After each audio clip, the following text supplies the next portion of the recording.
La traición que nunca imaginé. Cuando mi propio hijo me vendió por impresionar a su suegro, nunca pensé que la traición más grande de mi vida vendría disfrazada de una necesidad urgente y un abrazo de Judas. Jamás imaginé que mi propio hijo, el chamaco al que le di todo, sería capaz de venderme como si yo fuera un trasto viejo. Y mucho menos pensé que lo haría por quedar bien con un señor que apenas conocía desde hacía 3 años. Pero eso fue exactamente lo que pasó. Y lo que descubrí después cambió todo para siempre. Antes de continuar, suscríbete al canal y activa la campanita porque lo que vas a escuchar no te lo vas a creer. Esta es una historia real, de esas que duelen tanto que te cuesta jalar aire mientras las cuentas. Pero también es una historia de dignidad, de esas lecciones que la vida te avienta cuando menos lo esperas. Mi nombre es Roberto Martínez. Tengo 69 años. Durante 42 años trabajé como mecánico en el mismo taller del barrio de la Doctores en la Ciudad de México. Mis manos están llenas de cicatrices de tanto metal, tanto aceite, tanta vida dedicada a arreglar lo que otros descomponían. Pero nunca pude arreglar lo que se descompuso dentro de mi propia casa. Hace 7 años perdí a mi Lupita, mi esposa, el amor de mi vida, la mujer que me dio 2 hijos y 44 años de felicidad. Cuando ella murió, algo en mí también se apagó. Pero me quedaban mis hijos. O eso creía yo. Me quedaba Miguel, mi hijo mayor, casado con Patricia desde hacía 6 años. Y me quedaba mi carro, un Nissan Tsuru azul del 2007. No era gran cosa, pero era mío. Era mi libertad. Era lo único que me permitía salir de casa. Ir al panteón a visitar a Lupita los domingos. Llevar a mis nietos al parque. Hacer las compras. Era mi autonomía. Y Miguel lo sabía perfectamente. Pero lo que yo no sabía era que para él ese carro era solo dinero. Dinero que necesitaba para impresionar a su suegro. Para demostrarle a ese señorón que sí. Que él era un buen yerno. Un hombre de recursos. Aunque esos recursos fueran míos. Aunque para conseguirlos tuviera que destrozarme el corazón. El día que comenzó todo, fue un martes por la tarde. Hacía un calorón del carajo. De esos de marzo en el DF que te derriten hasta el alma. Yo estaba en el patio regando las plantas que ella cuidaba tanto. Esas plantas que ahora son lo único vivo que me queda de ella. Escuché que llegaba un carro. Era Miguel, venía solo, sin Patricia, sin los chamacos. Eso ya me pareció raro. Él nunca venía solo. Siempre había una excusa, siempre estaba ocupado, siempre tenía prisa. Entró con una sonrisa, una de esas sonrisas que ahora al recordarla me dan asco. Me abrazó fuerte, me dijo: «Apá, qué bien te ves. Las plantas están bien bonitas». Yo sonreí como un pendejo. Sonreí porque todavía creía que mi hijo me quería. Todavía creía que ese abrazo era de verdad. Nos sentamos en la cocina. Me preparó un café de olla. Eso también debió haberme alertado. Miguel nunca preparaba nada. Siempre era yo quien le servía. Pero ese día él lo hizo con cuidado. Como si estuviera preparando el escenario para algo. Y así era. Hablamos de puras babosadas. Del calor. De los chamacos. Del trabajo. Y entonces, como quien no quiere la cosa, soltó la bomba. «Apá, necesito que me hagas un paro». Yo lo miré. «Claro, mijo». Él bajó la vista. Jugueteó con la taza de café y dijo: «Necesito que me prestes el carro por unos días. Es que el cumpleaños de don Fernando, mi suegro, es este sábado, y queremos hacerle una sorpresa bien grande. Vamos a llevarlo a Cuernavaca con toda la familia y mi carro no alcanza para todos». Me quedé mirándolo. El carro, mi Tsuru azul. Los únicos días que yo salía eran los domingos para ir al Panteón de Dolores, para estar con Lupita. Pero era mi hijo. ¿Cómo negarle algo así? ¿Cómo decirle que no? Así que asentí. «Está bien, Miguel, pero cuídamelo, ¿eh? Ya sabes que es lo único que tengo para moverme». Él sonrió. Me abrazó otra vez. «Gracias, apá. Eres el mejor. Te lo devuelvo el lunes sin falta». La espera que nunca terminó. El lunes llegó y pasó. No hubo carro, no hubo llamada. Llamé a Miguel 3 veces ese día. La primera no contestó. La segunda me mandó un mensaje: «Perdón, apá. Hubo un problemita con el carro. Mañana te lo llevo». La tercera vez cortó el teléfono. Ahí empecé a sentir ese nudo en el estómago. Esa sensación de que algo estaba muy mal. Muy mal. El martes por la mañana fui caminando hasta su casa. 5 kilómetros bajo el sol. Mis rodillas me estaban matando, pero necesitaba saber. Necesitaba verlo. Toqué el timbre. Patricia abrió. Me miró con una cara que nunca voy a olvidar. No era pena, no era culpa, era fastidio. Como si yo fuera un vendedor ambulante molestando. Don Roberto, Miguel no está. Vine por mi carro, Patricia. Ella suspiró. Se cruzó de brazos. Su carro ya no está acá. Me llamaba Roberto Martínez. Tengo 69 años y durante toda mi vida creí que había construido algo sólido. Creí que el sudor de 42 años trabajando como mecánico, las manos rotas, las rodillas que ahora me duelen cada mañana, todo eso tenía un sentido. Creí que ese sentido era mi familia, mis hijos, mi legado. Nací en un barrio humilde de la Ciudad de México, en una vecindad de la colonia Guerrero, donde el frío del invierno se colaba por las rendijas y el calor del verano era insoportable. Mi papá era albañil, mi mamá lavaba ajeno para llegar a fin de mes. Aprendí desde morro que en esta vida nadie te regala nada, que cada peso se gana con chingazos y que la familia es lo único que importa. O eso me enseñaron. Mi vida con Lupita. Cuando tenía 22 años conocí a Lupita. Era cajera en la tienda de la esquina. Tenía unos ojos color café que me dejaban sin palabras cada vez que la miraba. Nos casamos un año después en una ceremonia chiquita, con 25 invitados y una carnita asada en el patio de mi suegra. No teníamos nada, pero éramos felices. Y construimos, ladrillo a ladrillo, sacrificio tras sacrificio. Construimos una vida. Miguel nació 2 años después, mi primer hijo. Recuerdo haberlo cargado por primera vez en ese hospital del IMSS en la madrugada, y haberle prometido que nunca le faltaría nada, que yo iba a trabajar hasta que se me cayeran las manos si era necesario, pero que él iba a tener un futuro mejor que el mío. Cumplí esa promesa. Trabajé dobles turnos durante 15 años para que él pudiera ir a una buena escuela, para que estudiara, para que no tuviera que meter las manos en el aceite como yo. Y lo logró. Miguel se recibió de contador, consiguió trabajo en una empresa. Se casó con Patricia, una chava de familia acomodada de Polanco. Yo estaba orgulloso. Pensé que todo había valido la pena. Lupita también estaba feliz. Ella siempre decía, viejo, lo logramos. Nuestro hijo va a tener una vida mejor. La enfermedad de Lupita. Pero entonces Lupita se enfermó. Fue rápido, despiadado. Cáncer de páncreas. En 6 meses se fue, y con ella se fue la luz de mi casa. Me quedé solo en esa casa que habíamos construido juntos, rodeado de recuerdos. Las plantas que ella cuidaba, su silla favorita, las fotos en la pared. Todo me recordaba a ella, todo me dolía. Los primeros meses después de su muerte fueron horribles. No quería levantarme de la cama, no quería comer. Miguel venía seguido al principio. Me llevaba comida, se quedaba a platicar, me hacía compañía. Yo pensaba que estaba siendo un buen hijo, que estaba honrando a su mamá quedándose conmigo, pero con el tiempo las visitas se espaciaron. Una vez por semana, una vez cada 2 semanas, una vez al mes. Siempre con excusas. El trabajo, los chamacos, Patricia, siempre algo más importante que yo. Yo no me quejaba. No quería ser una carga. No quería ser ese viejo amargado que anda reclamando atención. Así que me aguantaba, me las arreglaba solo. Cocinaba mis propios frijoles, lavaba mi ropa. Iba caminando al mercado aunque las rodillas me mataran. Y los domingos religiosamente, sacaba mi Nissan Tsuru azul y manejaba hasta el Panteón de Dolores para visitar a Lupita. Le llevaba flores. Le contaba mi semana.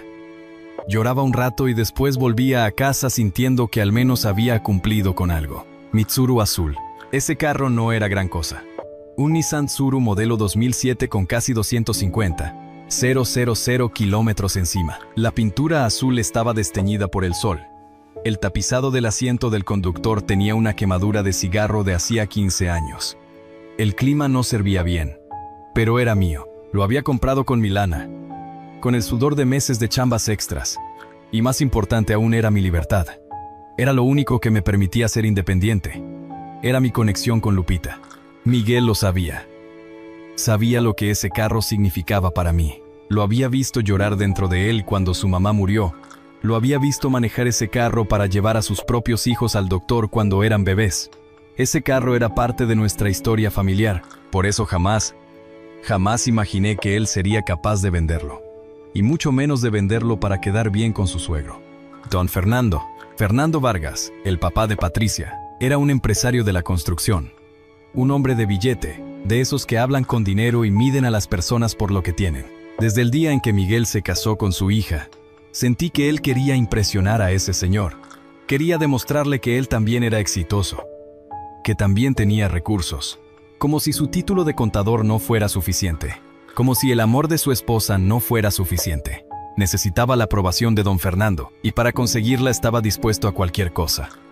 Incluso a traicionarme. El día que vino por el carro, era un martes cualquiera. Uno de esos días calurosos de marzo, donde el asfalto del DF parece derretirse bajo tus pies.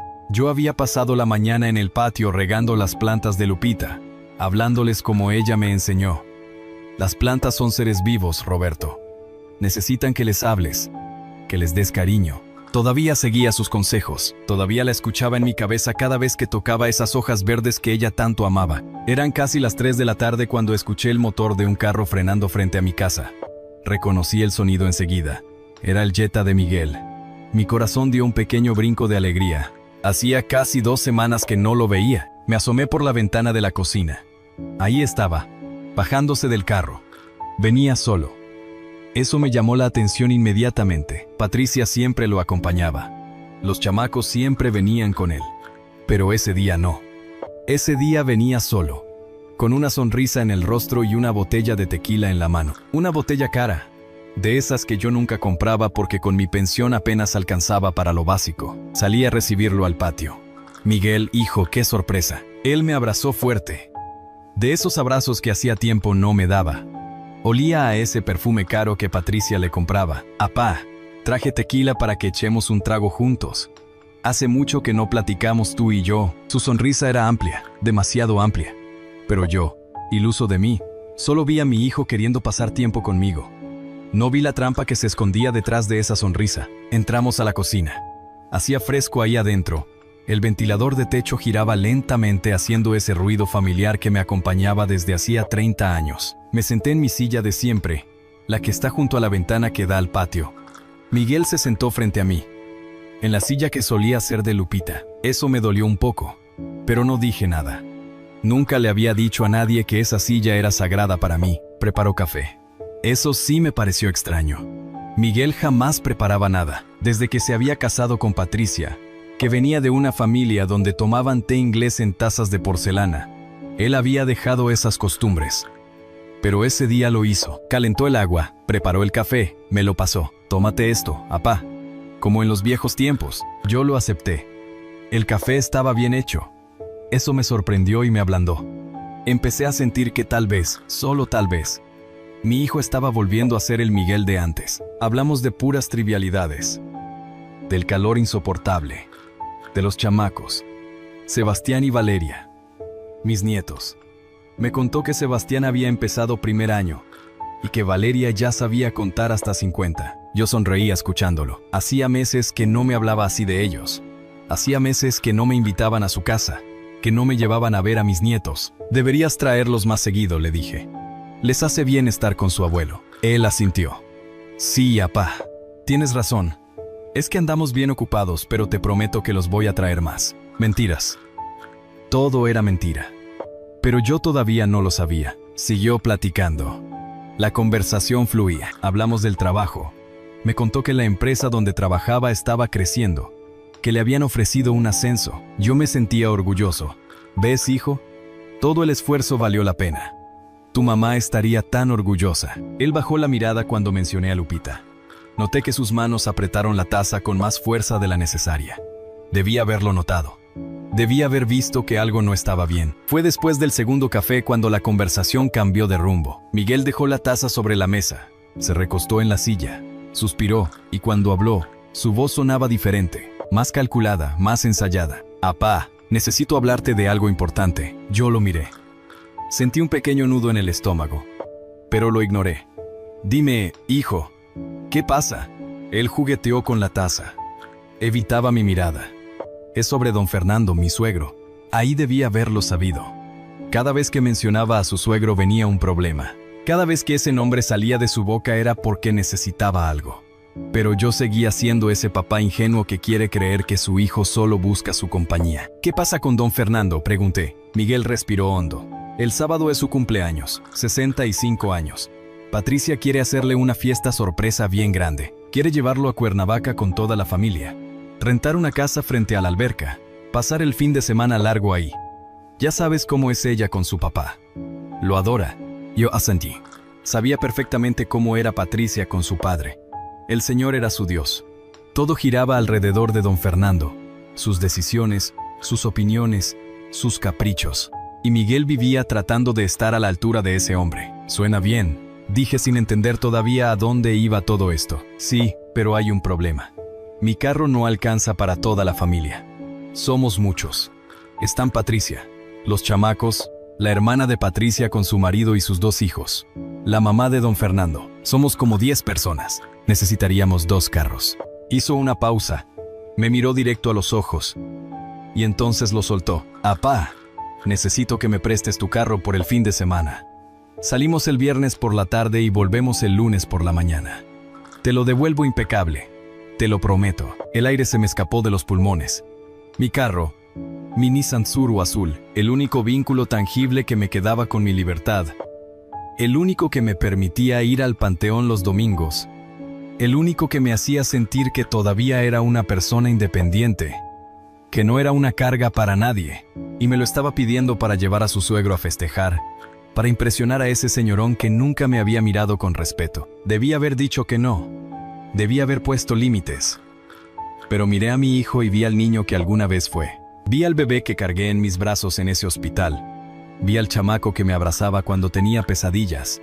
Vi al adolescente que lloraba en mi hombro cuando lo dejó su primera novia. Y no pude negarme. Miguel, ese carro es lo único que tengo para moverme. Ya sabes que los domingos voy a ver a tu mamá. Mi voz sonaba débil, suplicante. Odiaba sonar así. Él se inclinó hacia adelante, puso su mano sobre la mía. Apá, es solo un fin de semana. Además, puedes ir el domingo siguiente. Me amaba a entender. Ella siempre entendía todo. Usó a su madre, usó a Lupita para convencerme. Y funcionó. Está bien, dije finalmente. Pero cuídamelo. Ese carro tiene casi 250. 000 kilómetros. No está para viajes largos. Maneja con cuidado. Miguel sonrió. Esa sonrisa que ahora, al recordarla, me provoca náuseas. Gracias, papá. Sabía que podía contar contigo. Eres el mejor papá del mundo. Se levantó, me abrazó de nuevo. Y yo, como un pendejo, me sentí útil. Me sentí importante. Me sentí necesitado por mi hijo. No sabía que acababa de firmar mi propia sentencia. Fuimos juntos hasta la cochera. Yo abrí la puerta con la llave que colgaba junto al picaporte. El Tsuru estaba ahí, estacionado en su lugar de siempre. Lo había lavado el domingo anterior, como hacía cada semana. La pintura azul brillaba bajo la luz que entraba por la ventana de la cochera. Miguel lo miraba con una expresión que no supe interpretar en ese momento. Ahora sé que era codicia. Ahora sé que estaba calculando cuánto dinero podía sacarle. Le di las llaves. Sentí un peso en el pecho al soltarlas. Era como entregarle un pedazo de mí. Las llaves del carro y la copia que está en el llavero azul. Los papeles están en la guantera. El seguro está al día. Y por favor, Miguel, cuídamelo. Él tomó las llaves, las hizo sonar en su mano. Descuida, apá, te lo cuido como si fuera mío. Como si fuera mío. Esas palabras retumbaron en mi cabeza, pero las ignoré. Se subió al carro, arrancó el motor. Ese motor que yo conocía tan bien, que había arreglado 1000 veces con mis propias manos. Bajó la ventanilla. Apá, el lunes a primera hora te lo traigo. Gracias de nuevo. Eres un genio. Y se fue. Vi cómo el Tsuru azul doblaba la esquina y desaparecía. No sabía que esa sería la última vez que vería mi carro. Volví a la casa. De repente, me sentía vacío. La cochera ahora era un espacio oscuro y silencioso. La mancha de aceite en el piso, donde siempre estaba estacionado el carro, me miraba como un reproche. Me senté en la cocina, terminé el café que había quedado frío en la mesa, y entonces, solo entonces, empecé a sentir ese malestar en el estómago. Esa sensación de que algo no estaba bien. Esa voz pequeña en mi cabeza que me decía que había cometido un error. Pero ya era tarde, la noche más larga. Esa noche no dormí bien. Daba vueltas en la cama. Soñé con Lupita. En el sueño, ella estaba parada en la cochera, mirando el espacio vacío donde debía estar el carro. Me miraba con tristeza, sin decir nada. Solo me miraba, y yo sentía una angustia horrible en el pecho. Me desperté a las 4 de la madrugada con el corazón acelerado. La casa estaba en silencio, el silencio más absoluto que había sentido en años. Me levanté, fui hasta la cochera, encendí la luz. El espacio vacío me golpeó como un puñetazo. Es solo un fin de semana, me dije a mí mismo. Es solo un fin de semana. El viernes pasó, el sábado pasó, el domingo llegó. Mi domingo, el día que siempre iba a visitar a Lupita, pero no tenía cómo ir. Llamé a Miguel. No contestó. Le mandé un mensaje. Hijo, ¿cómo va todo? ¿El carro anda bien? No respondió. Pasaron las horas. La ansiedad crecía en mi pecho como una planta venenosa. El lunes llegó. La mañana pasó. El mediodía pasó. No hubo carro. No hubo llamada. No hubo nada. Volví a llamar a Miguel. Esta vez contestó. Bueno, apá, su voz sonaba rara, distante. Miguel, el carro. Me dijiste que lo traías el lunes por la mañana. Hubo un silencio largo del otro lado. Demasiado largo. Sí, perdón, apá.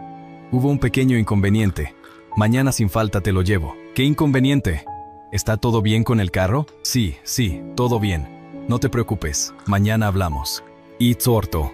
Esa noche tampoco dormí, algo estaba muy mal. Lo sentía en los huesos. La verdad sale a la luz. El martes por la mañana me levanté a las 6. Me bañé. Me vestí con la ropa más decente que tenía y salí a caminar 5 kilómetros hasta la casa de Miguel. Mis rodillas protestaban con cada paso. El sol ya pegaba fuerte aunque eran apenas las 8 de la mañana. Sudaba. Me dolía el pecho, pero seguía caminando. Necesitaba ver mi carro. Necesitaba saber qué chingados estaba pasando. Llegué a su casa en Polanco, una casa grande con jardín, con rejas blancas. La casa que Patricia había heredado de sus abuelos. Toqué el timbre una vez, 2 veces, 3 veces. Finalmente la puerta se abrió. Era Patricia. Me miró de arriba abajo. No con cariño, no con preocupación por verme ahí sudado y cansado. Me miró con fastidio, como si yo fuera un vendedor ambulante molestando a primera hora. Don Roberto, dijo. No me llamó suegro, no me saludó con afecto. Solo dijo mi nombre, seco, frío. Patricia, vine por mi carro. ¿Dónde está Miguel? Ella suspiró, se cruzó de brazos. Y entonces dijo las palabras que hicieron que el mundo se detuviera. Su carro ya no está acá. ¿Cómo que no está? ¿Dónde está? Mi voz temblaba. Ella me miró directo a los ojos, sin un gramo de culpa, sin un gramo de empatía, y dijo, Miguel lo vendió. Necesitábamos la lana para el viaje y para el regalo de papá. Ya no es suyo, don Roberto. Acéptelo. Las palabras de Patricia me golpearon como un martillazo en el pecho. Miguel lo vendió. Ya no es suyo, don Roberto.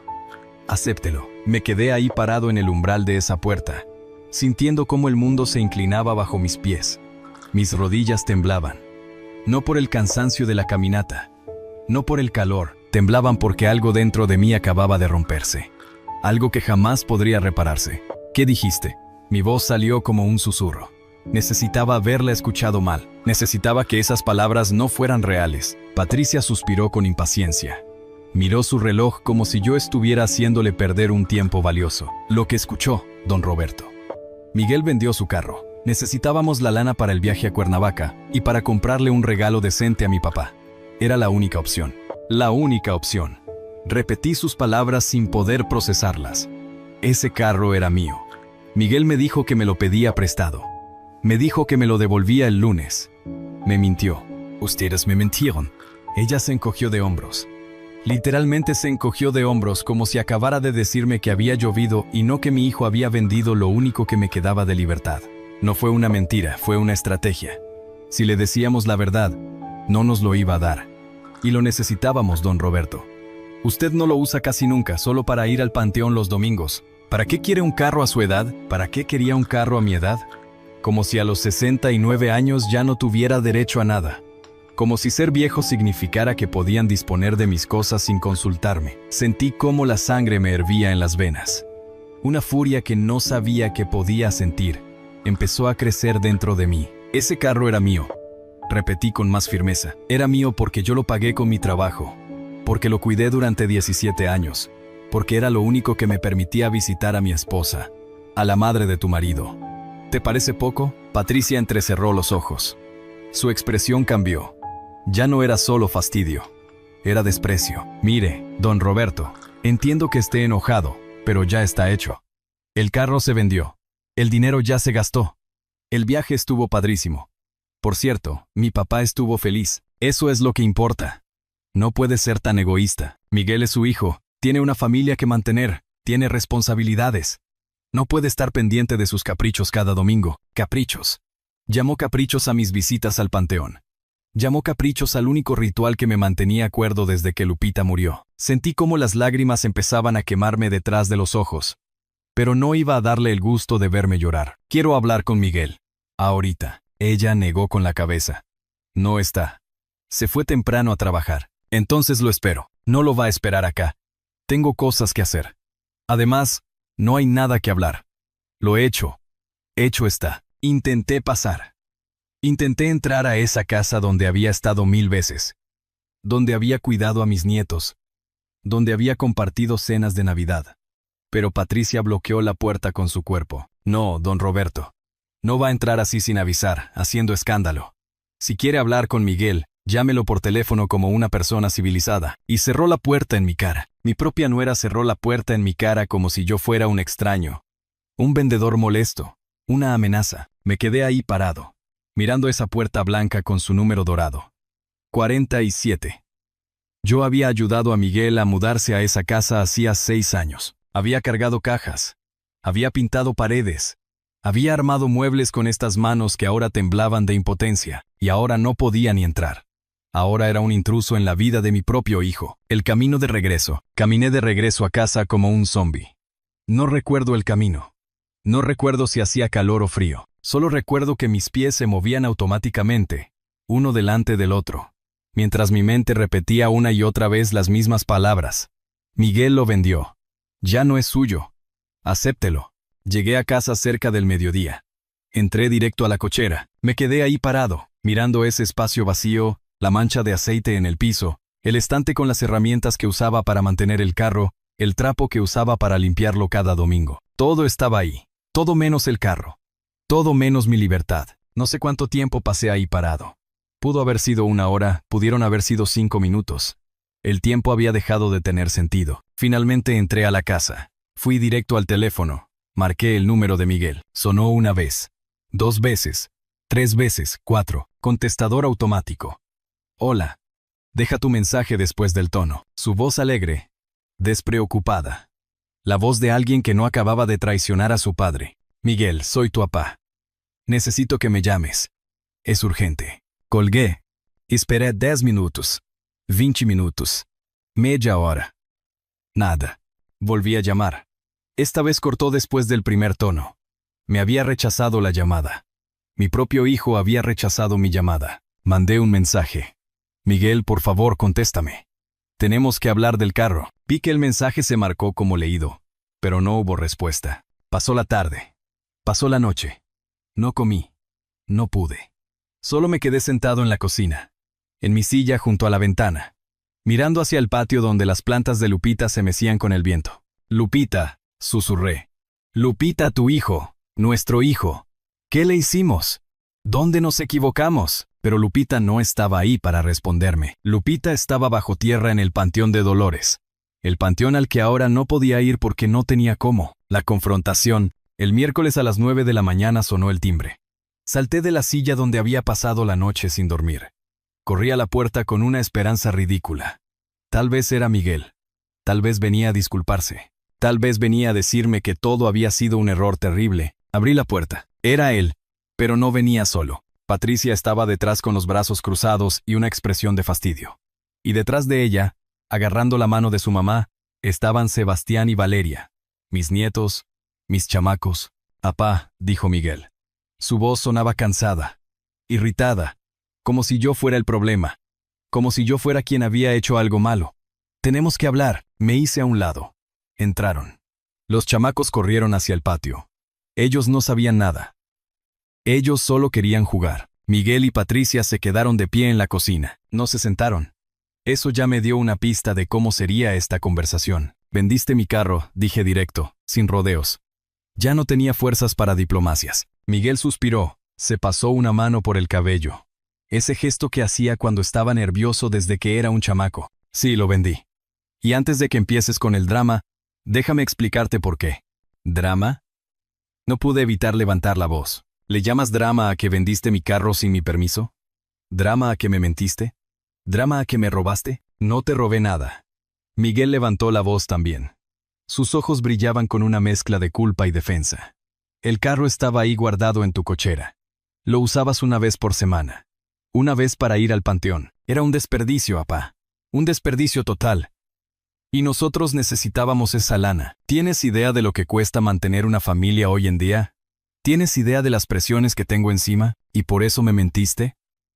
¿Por eso me dijiste que te lo prestara cuando tu plan era venderlo? Mi voz temblaba. No de miedo, de furia contenida, de un dolor tan profundo que me costaba respirar. Miguel me miró, y en sus ojos vi algo que me heló la sangre.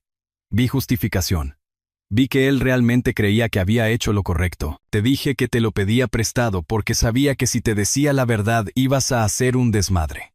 Ibas a ponerte difícil y no teníamos tiempo para eso. El cumpleaños de don Fernando era ese fin de semana. El viaje estaba planeado. Necesitábamos esa lana para el hotel, para el regalo, para todo. ¿Para don Fernando? No podía creerlo. Vendiste mi carro para impresionar a tu suegro. Patricia dio un paso adelante. Su rostro era una máscara de indignación. Mi padre no es solo su suegro, es el abuelo de sus nietos. Es un hombre importante y merecía un cumpleaños digno. No como las reuniones mierderas que usted hace con una pizza y un refresco. Sus palabras me golpearon como cachetadas, una tras otra. Reuniones mierderas. Así llamaba a las veces que los invité a mi casa, a las comidas que preparé con mi pensión para compartir con ellos. Ay, por favor, don Roberto, no se haga la víctima. Patricia puso los ojos en blanco.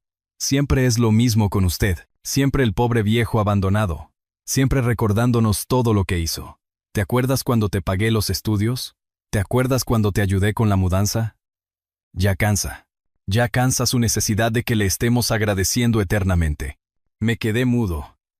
No podía creer lo que estaba escuchando. Miré a Miguel esperando que dijera algo, que defendiera a su padre, que le dijera a su esposa que estaba siendo cruel. Pero no lo hizo. Se quedó ahí parado, mirando el piso con las manos en los bolsillos, en silencio. Su silencio era peor que cualquier insulto de Patricia. Miguel, dije finalmente. Mi voz sonaba extraña hasta para mí, como si viniera de muy lejos. Mírame a los ojos y dime, ¿tú crees que estuvo bien lo que hiciste? Él levantó la vista. Nuestras miradas se encontraron. Y en ese momento vi a un extraño. No vi al niño que había criado. No vi al hijo que había abrazado cuando lloraba. Vi a un hombre que había tomado una decisión y que no se arrepentía. Sí, apá. Creo que estuvo bien. Tú no entiendes las presiones que tengo. No entiendes lo que es tratar de mantener un nivel de vida decente. Lo que es querer darle lo mejor a tu familia. A mis hijos. Tu carro valía 150. 000 pesos. 150. 000 pesos que necesitábamos más que tú. Porque seamos honestos. ¿Qué haces tú con un carro? Ir al panteón. Puedes tomar el metro, puedes tomar un Uber. Hay opciones, pero yo tenía una oportunidad de hacer feliz a mi familia, de impresionar a mi suegro, de demostrarle que soy un yerno que vale la pena. Y se supone que tenía que dejar pasar esa oportunidad por tu sentimentalismo. ¿Sentimentalismo? Llamó sentimentalismo a mis visitas a la tumba de su madre. Sentí como algo dentro de mí se quebraba definitivamente. Como un vaso que cae al suelo y se hace 1000 pedazos. Irreparable. Eterno. Ese carro, dije con una calma que no sentía. Era lo único que me quedaba de independencia. Era lo único que me hacía sentir que todavía valía algo. Que todavía era un hombre capaz. No un bulto. No un viejo inútil que solo sirve para que lo busquen cuando necesitan algo. ¿Ves? Ahí está. Ahí está el drama otra vez. Patricia levantó las manos con exasperación. Todo tiene que ser sobre usted. Su dolor, su pérdida, sus sentimientos. ¿Y nosotros qué? ¿Y las necesidades de su hijo? ¿Y el futuro de sus nietos? Eso no importa. Claro que importa. Levanté la voz más de lo que quería. Los chamacos dejaron de jugar afuera. Los vi asomarse por la ventana con caras asustadas. Bajé la voz. Claro que importa. Por eso me rompí el lomo 42 años. Por eso me saqué el pan de la boca para que él estudiara. Para que tuviera un futuro mejor. Pero nunca pensé que ese futuro incluiría que me mintiera, que me robara, que me tratara como si yo no importara. Miguel dio un paso hacia mí. Su rostro estaba rojo. ¿Sabes cuál es tu problema, papá? Que vives en el pasado. Vives aferrado a mi mamá, al carro, a recuerdos viejos. La vida sigue. La gente necesita seguir adelante, pero tú estás estancado en esa cochera vacía, en ese panteón, en esa casa llena de fotos de una persona que ya no está. Es enfermizo, y yo no voy a dejar que tu obsesión con el pasado arruine el presente de mi familia. Sus palabras fueron como puñales, uno tras otro, directo al corazón. ¿Obsesión? Mi voz tembló. ¿Llamas obsesión a honrar la memoria de tu madre? ¿A no olvidar a la mujer que te dio la vida? No es honrar, es obsesión. Miguel gritó. Vas todos los domingos. Todos. Le hablas a una tumba como si ella te fuera a responder. Es enfermo, apá.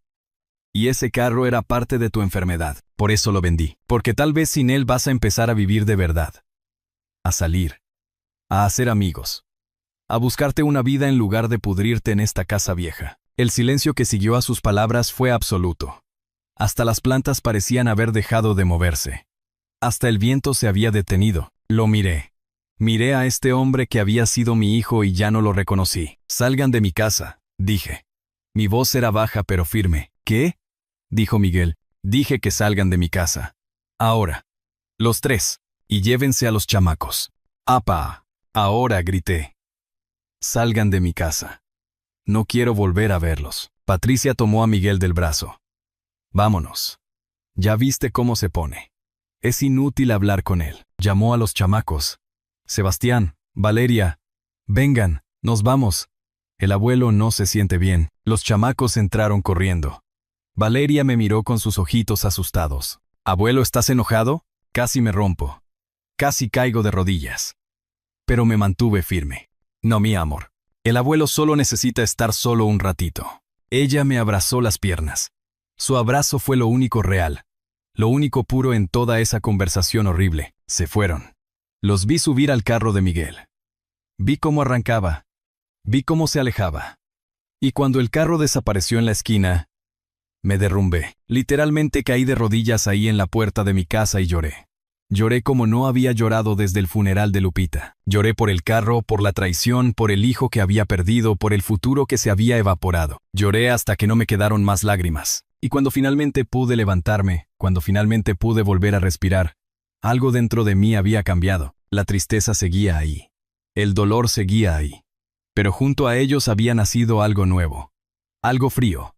Algo duro. Algo que se parecía mucho a la determinación. Miguel había vendido mi carro. Había vendido mi libertad. Había vendido mi dignidad. Pero había una cosa que no podía venderme. No podía vender mi inteligencia. No podía vender las lecciones que la vida me había enseñado. No podía vender el hecho de que yo todavía tenía cartas por jugar. Y estaba a punto de jugarlas todas. La noche de la decisión. Esa noche no dormí. Ni siquiera lo intenté.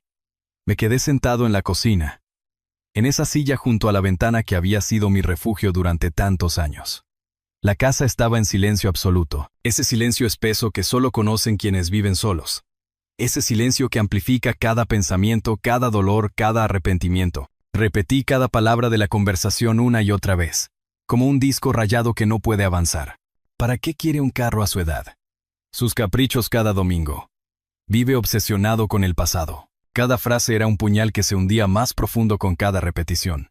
Cada una dolía más que la anterior. Y lo peor de todo era que una parte de mí, una parte pequeña y venenosa, se preguntaba si tenían razón. ¿Era verdad que vivía en el pasado? ¿Era verdad que mis visitas al panteón eran una obsesión enfermiza? Miré alrededor de la cocina. Las fotos de Lupita colgadas en la pared. Nuestra foto de bodas. Lupita con los chamacos cuando eran pequeños. Lupita sonriendo en Acapulco en aquel viaje de hace 20 años. Lupita. Lupita. Lupita. Por todos lados. ¿Eso era normal? ¿O Miguel tenía razón? No, me dije en voz alta. Mi propia voz me sobresaltó en el silencio. No.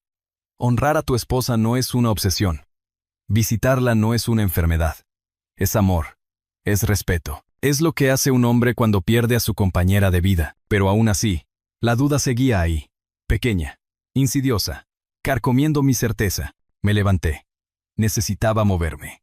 Necesitaba hacer algo con esta angustia que me estaba consumiendo desde adentro. Fui hasta la cochera. Encendí la luz. El espacio vacío me recibió como una bofetada. La mancha de aceite en el piso parecía más oscura bajo la luz artificial. Más grande. Como una herida abierta en el concreto. Me arrodillé. No sé por qué. Solo lo hice. Me arrodillé ahí, sobre el piso frío de la cochera, y toqué esa mancha con los dedos. Era lo único que quedaba del Tsuru.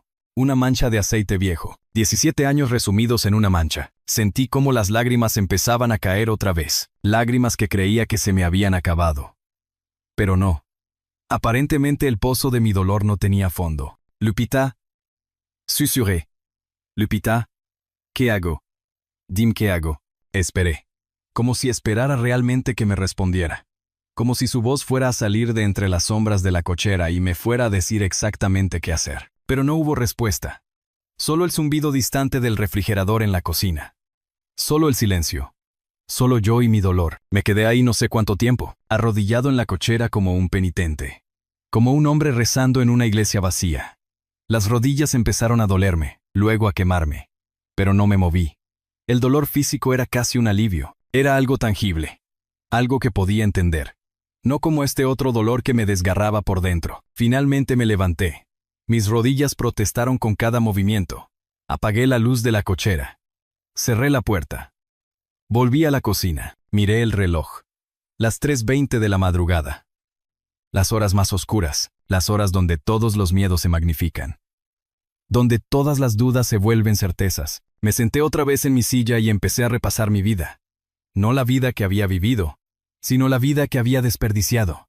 Los momentos que no había aprovechado. Las palabras que no había dicho. Los límites que no había puesto. ¿Cuándo había empezado todo?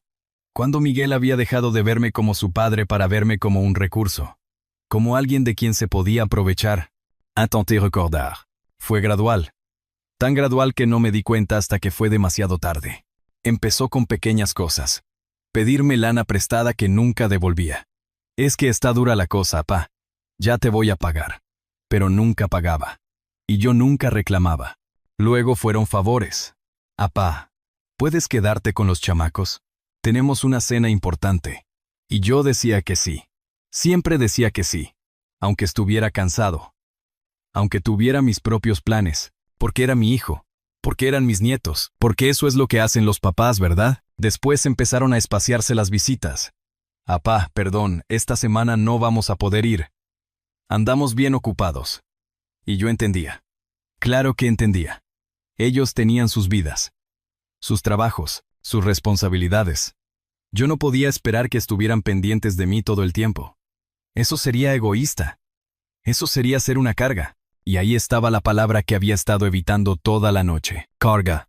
Me había convertido en una carga, o al menos así me veían ellos. Como un peso. Como un viejo que no servía para nada. Excepto para ser usado cuando lo necesitaban y olvidado cuando no. ¿Qué hice mal? La pregunta salió de mi boca como un lamento. ¿Qué hice mal, Lupita? Me puse de pie. Fui hasta la foto de nuestra boda que colgaba en la pared. Ahí estábamos. Yo con 24 años. Flaco como un fideo. Con ese traje prestado que me quedaba grande. Ella con su vestido blanco simple, hecho por su mamá. Sonreíamos. Éramos felices. Éramos jóvenes. Éramos todo lo que ya no somos. Te fallé, le dije a la foto. Te fallé. Criamos a nuestro hijo con amor. Le dimos todo. Sacrificamos todo por él. Y mira cómo terminó. Mira en quién se convirtió. Un hombre capaz de mentirle a su padre. De robarle. De llamar obsesión al amor. ¿Dónde nos equivocamos? Pero incluso mientras decía esas palabras, sabía que no era verdad. No nos habíamos equivocado. Habíamos hecho lo mejor que pudimos con lo que teníamos. Le habíamos dado amor, educación, valores. Pero en algún momento, en algún lugar del camino, Miguel había elegido otro camino. Había elegido a Patricia y su familia de dinero.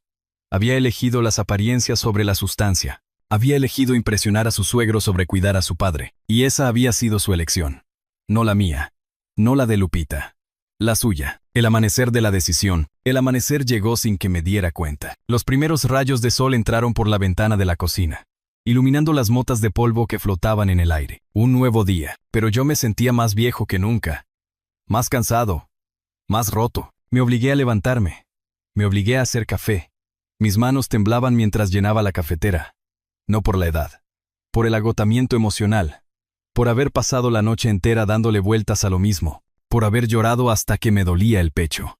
El café estaba amargo. O tal vez era mi boca, tal vez todo sabía amargo ahora. Me senté otra vez. Miré por la ventana hacia el patio. Las plantas de Lupita necesitaban agua. Podía verlas desde aquí. Algunas hojas estaban marchitas. Ella se hubiera horrorizado. Alberto, las plantas son como nosotros. Necesitan cuidado. Necesitan atención. Si las descuidas, mueren. Me paré. Fui al patio. Llené la regadera. Y empecé a regar. Planta por planta. Con cuidado. Como ella me había enseñado. Las begonias. Los geranios. Los helechos. La planta de hierbabuena que usábamos para el té. Cada una recibió su agua. Cada una recibió su atención. Y mientras regaba, algo dentro de mí empezó a cambiar. Fue sutil. Como un pequeño cambio de temperatura. Como cuando el viento cambia de dirección. Empecé a pensar con más claridad. La neblina de dolor que me había envuelto toda la noche empezó a levantarse. Miguel había vendido mi carro. Eso era un hecho. Me había mentido. Me había robado, me había traicionado. Esos también eran hechos. Pero había otro hecho que estaba empezando a ver con claridad. Yo no estaba muerto. Yo todavía estaba aquí. Todavía tenía mi mente. Todavía tenía mi dignidad. Y todavía tenía opciones. Terminé de regar. Dejé la regadera en su lugar. Volví a la cocina. Me serví otro café. Este sabía menos amargo. O tal vez yo estaba empezando a acostumbrarme al sabor. Me senté y empecé a pensar, realmente pensar. No solo darle vueltas al dolor, sino pensar en soluciones, en acciones, en consecuencias. Miguel creía que había ganado. Creía que al vender mi carro había resuelto sus problemas. Había conseguido el dinero para impresionar a su suegro. Había conseguido quitarme mi obsesión. Había conseguido lo que quería. Pero había algo que Miguel no sabía. Algo que él y Patricia no habían considerado en sus cálculos egoístas. Yo no era solo un viejo con un carro. Yo era un viejo con propiedades, con ahorros, con un testamento. Esta casa donde estaba sentado. Esta casa que Lupita y yo habíamos comprado con el sudor de 35 años de trabajo. Esta casa valía dinero. Mucho dinero. Y estaba a mi nombre. Solo a mi nombre. Cuando Lupita murió, todo había quedado a mi nombre. Y yo había asumido, como un pendejo, que algún día todo esto sería de Miguel. Que él heredaría esta casa. Que él cuidaría de estas plantas. Que él mantendría viva la memoria de su madre. Pero ahora sabía que eso no iba a pasar. Ahora sabía que Miguel solo veía esta casa como otra forma de conseguir dinero. Otra cosa que vender para impresionar a su suegro. Otro desperdicio del viejo obsesionado con el pasado. Me levanté. Fui a mi habitación. Abrí el cajón del ropero donde guardaba mis papeles importantes. Saqué una carpeta vieja. Adentro estaba mi testamento. Un testamento simple que había hecho hacía años con un abogado del barrio. Un testamento que dejaba todo a Miguel. Para mi hijo amado Miguel Martínez. Le dejo todos mis bienes terrenales. Me quedé mirando ese papel, esas palabras que había firmado con tanta esperanza, con tanto amor, con tanta fe en que mi hijo honraría mi memoria, con tanta fe en que mi hijo me querría incluso cuando yo no estuviera. ¡Qué ingenuo había sido! Doblé el papel. Lo metí de vuelta en la carpeta, y en ese momento tomé una decisión fría, calculada, una decisión que Miguel me había obligado a tomar con sus acciones. Si él podía vender mi carro sin mi permiso, si él podía mentirme y robarme, si él podía llamar obsesión a mi amor por su madre, entonces yo también podía tomar decisiones. Decisiones sobre mi propiedad. Decisiones sobre mi legado. Fui hasta el teléfono. Busqué en la agenda vieja que Lupita había mantenido durante años. Ahí estaba. Gustavo Hernández. Abogado, un viejo amigo de la época del taller. Un hombre honesto, un hombre en quien podía confiar. Marqué su número. Eran las 8 de la mañana. Esperaba que ya estuviera en su oficina. Sonó 3 veces. Despacho Hernández. Buenos días. Era su secretaria. Buenos días. Habla Roberto Martínez. Necesito hablar con Gustavo. Es urgente. Un momentito, señor Martínez. Esperé. Mi corazón latía rápido, no de miedo, de determinación. De algo que no había sentido en años. Poda.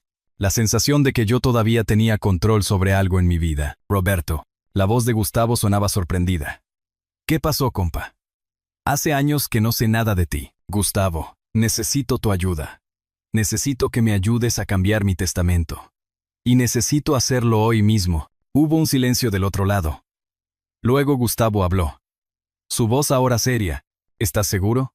Un testamento no es algo que se cambia así nomás. Nunca estuve más seguro de nada en mi vida. Respondí. ¿Puedes atenderme hoy? Dame una hora. Ven a las 10. ¿Y Roberto? ¿Estás bien? Suenas diferente. Sonreí. Una sonrisa triste pero firme. Estoy mejor de lo que he estado en mucho tiempo, Gustavo. Nos vemos a las 10. Colgué el teléfono. Me quedé ahí parado en la cocina. La luz del sol entraba por la ventana, iluminando la mesa, las sillas, las fotos de Lupita, y por primera vez desde que Miguel había vendido mi carro, sentí algo diferente al dolor. Sentí claridad. Sentí propósito. Miguel había jugado su carta. Había mostrado su verdadero rostro. Había elegido el dinero sobre su padre. Había elegido las apariencias sobre el amor. Había elegido a su suegro sobre su propia familia. Ahora era mi turno de jugar. Y yo tenía una carta que él ni siquiera sabía que existía. Una carta que cambiaría todo. Una carta que le enseñaría una lección que evidentemente nunca había aprendido. Que las acciones tienen consecuencias. Que la traición tiene un precio. Que tratar mal a tu padre tiene un costo. Me bañé. Me vestí con mi mejor ropa, la camisa blanca que usaba para ocasiones especiales. El pantalón de vestir. Los zapatos lustrados. Me peiné. Me miré en el espejo y vi a un hombre diferente al que había visto ayer. Vi a un hombre con un propósito. Con una misión. Con dignidad. A las 9:30 salí de casa. Caminé hasta la parada del camión. Tomé el Metrobús hasta el centro, y mientras el camión avanzaba por las calles de la Ciudad de México, yo miraba por la ventana y pensaba en Lupita. Perdóname, amor, susurré. Perdóname por lo que voy a hacer. Pero es necesario. Es lo correcto. Nuestro hijo necesita aprender. Y yo necesito recuperar mi dignidad. El camión siguió su camino. Y yo seguí el mío. Hacia la oficina de Gustavo. Hacia un nuevo testamento. Hacia la justicia. En el despacho del abogado. La oficina de Gustavo Hernández estaba en un tercer piso de un edificio antiguo en el centro. Subí las escaleras despacio. No por cansancio, sino porque con cada escalón que subía, sentía que estaba subiendo hacia una nueva versión de mí mismo. Una versión que ya no se dejaba pisotear. Una versión que sabía defenderse. Gustavo me esperaba en la puerta de su oficina. Era un hombre de mi edad, tal vez un par de años más joven, con el cabello cano y lentes gruesos. Nos habíamos conocido hacía 35 años cuando él acababa de recibirse, y yo le arreglaba el carro casi gratis porque sé lo difícil que es empezar. Ahora él tenía un despacho exitoso, y yo necesitaba su ayuda. Roberto. Me extendió la mano. Su apretón era firme. Pásale. Siéntate. Su oficina era acogedora. Estantes llenos de libros legales, un escritorio de madera oscura, fotos de su familia en las paredes. Todo olía a café y papel viejo. Me senté en la silla frente a su escritorio.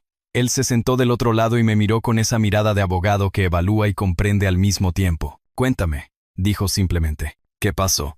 Y le conté todo. Desde el martes que Miguel vino a pedirme el carro prestado hasta la confrontación horrible del día anterior. No omití nada. Le conté sobre Patricia llamando caprichos a mis visitas al panteón. Sobre Miguel diciendo que yo vivía obsesionado con el pasado. Sobre cómo vendieron mi carro sin mi permiso para impresionar a su suegro. Sobre cómo me cerraron la puerta en la cara. Gustavo escuchó sin interrumpir. Solo tomaba notas de vez en cuando. Cuando terminé de hablar, él se recostó en su silla y suspiró profundamente. Roberto, lo que te hicieron es técnicamente un delito. Vender tu propiedad sin tu consentimiento es apropiación indebida. Podrías denunciarlo. No quiero denunciarlo, dije rápido. No quiero meter a mi hijo a la cárcel. Solo quiero protegerme. Quiero asegurarme de que no puedan seguir aprovechándose de mí, y quiero que aprendan que las acciones tienen consecuencias. Gustavo asintió lentamente. Entiendo. Entonces hablemos del testamento. Actualmente, si no me equivoco, Miguel es tu único heredero. ¿Correcto? Correcto. ¿Y quieres cambiarlo? Sí. Gustavo se quitó los lentes. Los limpió con un pañuelo. Se los volvió a poner. Roberto, tengo que preguntarte algo y necesito que seas completamente honesto conmigo. ¿Estás haciendo esto en caliente? ¿Por coraje? Porque un testamento es algo serio. No se cambia por despecho, se cambia cuando hay una razón sólida y pensada.